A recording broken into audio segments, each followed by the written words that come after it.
Whether you're riding a custom-made bike fit just for you, or a bike you've been riding for years, my daughter Judy and I are going to show you some tips to make your ride more comfortable and more efficient. Let's go ahead and take a look. To adjust the seat tilt, we're going to use a carpenter level. Make sure you're on a level surface as we have checked here in the shop. Hold the carpenter level from the front along one of the rails of the seat to the high point in the back to get an accurate reading. If you find that your hands are getting numb, you may want to tilt the seat back a little bit so the bubble is slightly forward, and this will relieve some of the pressure on your hands.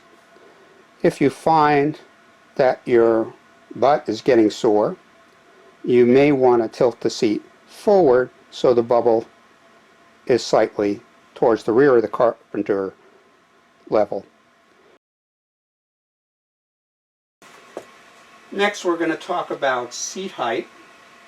We'd like to adjust the seat height so that when the pedal is straight down, you're going to have a slight curvature into your knee.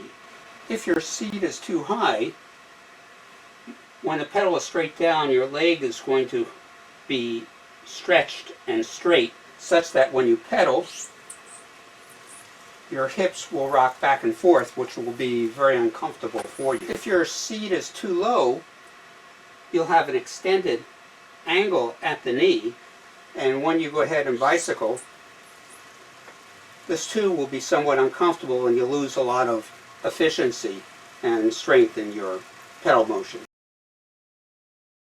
To get the correct fore-aft position, that is how far forward or how far back the seat should be, when you're sitting on the comfortable part, cushion part of the seat, and the crank is horizontal, you know you have the right position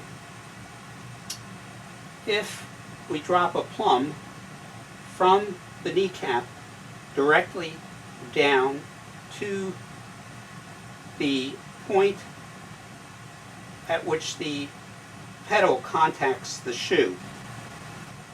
This is called kops, knee over pedal. There is a more accurate way we describe on our website, www.tony10speed.com, in which we find the center of gravity, which we have with Judy, which is just above her navel. And if we drop the plumb should be 3 to 5 centimeters in front of the bottom bracket to give you the best in terms of pedal motion and efficiency.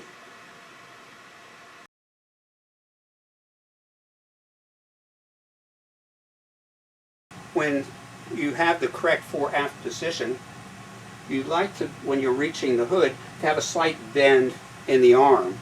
This allows for greater shock absorption through the front wheel and the stem.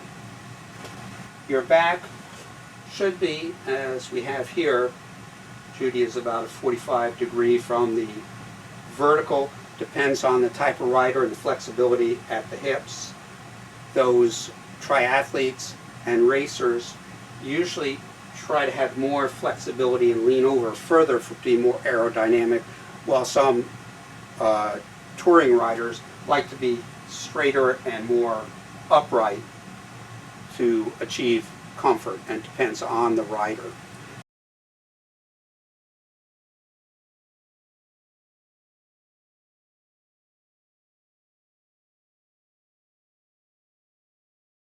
Your handlebar height really depends on the type of rider you are and the flexibility you have at the hips. A lot of recreational riders like to have the handlebar height just a centimeter or two below the level of the seat, so they're more upright, whereas those riders, such as the pros, the triathletes who have greater hip flexibility and can lean forward more, like to have the handlebar height 5, 6 centimeters or more below the level of the seat. So it really depends on the rider. Lastly, we're going to look at cleat position. The cleat itself should be positioned when you snap in directly under the bony part of the toes, that is the metatarsals of the toes. If the cleat is too far forward when you snap in, it's going to put pressure on the toes and be uncomfortable. If the cleat position is such that it's further back when you snap in, it's going to put pressure on the sole of the foot, and it's going to be very uncomfortable when you get back from your ride.